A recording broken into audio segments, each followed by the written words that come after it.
समय के सर्वश्रेष्ठ उपयोग के 30 सिद्धांत हैं, जिनमें से समय के सर्वश्रेष्ठ उपयोग का तीसरा सिद्धांत, सबसे महत्वपूर्ण कार्य सबसे पहले करें। अक्सर हमारी दिनचर्या इस तरह की होती है कि हमारे सामने जो काम आता है हम उसे करने लग जाते हैं और इस वजह से हमारा सारा समय छोटे छोटे कामों को निपटाने में ही चला जाता है।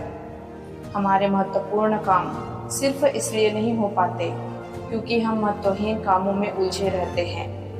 महत्वाकांक्षी व्यक्ति को इस बारे में सतर्क रहना चाहिए क्योंकि सफलता पाने के लिए यह आवश्यक है कि महत्वपूर्ण काम पहले किए जाएं।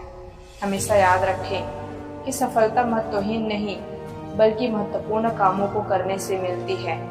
इसलिए अपनी प्राथमिकताएं स्पष्ट रखें और अपना समय महत्वहीन कामों में न गंवाएं। इसलिए समय के सर्वश्रेष्ठ उपयोग का तीसरा सिद्धांत है, सबसे महत्वपूर्ण काम सबसे पहले करें। समय के संदर्भ में अपनी प्राथमिकताएं तय करने का एक उदाहरण देखें। एक मशहूर संगीतज्ञ जब वायलिन बजाना सीख रही थी तो उन्होंने पाया कि उनकी प्रगति संतोषजनक नहीं है।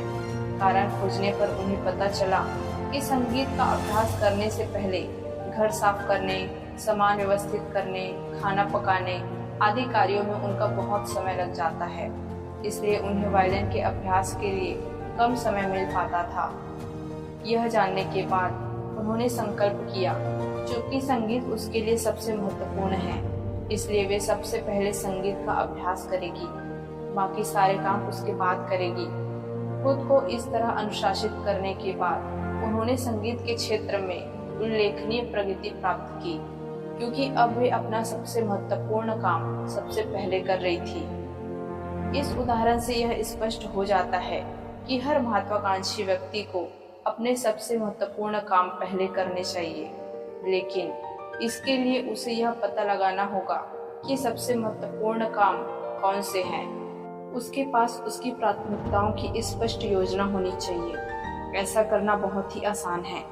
एक डायरी में A, B, C शीर्षक के कॉलम बना लें। A कॉलम में अपने सबसे महत्वपूर्ण काम रखें जिन्हें आप अनिवार्य मानते हैं।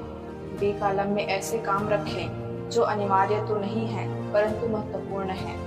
C कॉलम में ऐसे सामान्य काम रखें जो न तो अनिवार्य है न ही महत्वपूर्ण है। दिन में सबसे पहले A कॉलम के पहले कॉलम यानी A1 काम से शुरू करें जो सबसे अनिवार्य काम होगा। उसे पूरा करने के बाद आप इसी कॉलम के दूसरे काम करने में जुट जाएं और इस तरह ए कॉलम के सारे काम निपटा लें। ए कॉलम के बाद बी कॉलम का काम शुरू करें और इसके बाद समय बचने पर ही सी कॉलम के कामों की ओर जाएं। महत्व के क्रम में अपनी प्राथमिकताओं की कार्य सूची बनाना बहुत महत्वपूर्ण होता है। हमें रॉबर्ट जे मैकेन की यह बात हमेशा याद रखना चाहिए। अधिकांश बड़े लक्ष्य हासिल न हो पाने का कारण यह है कि हम छोटी छोटी चीजों को पहले करने में अपना समय बर्बाद कर देते हैं।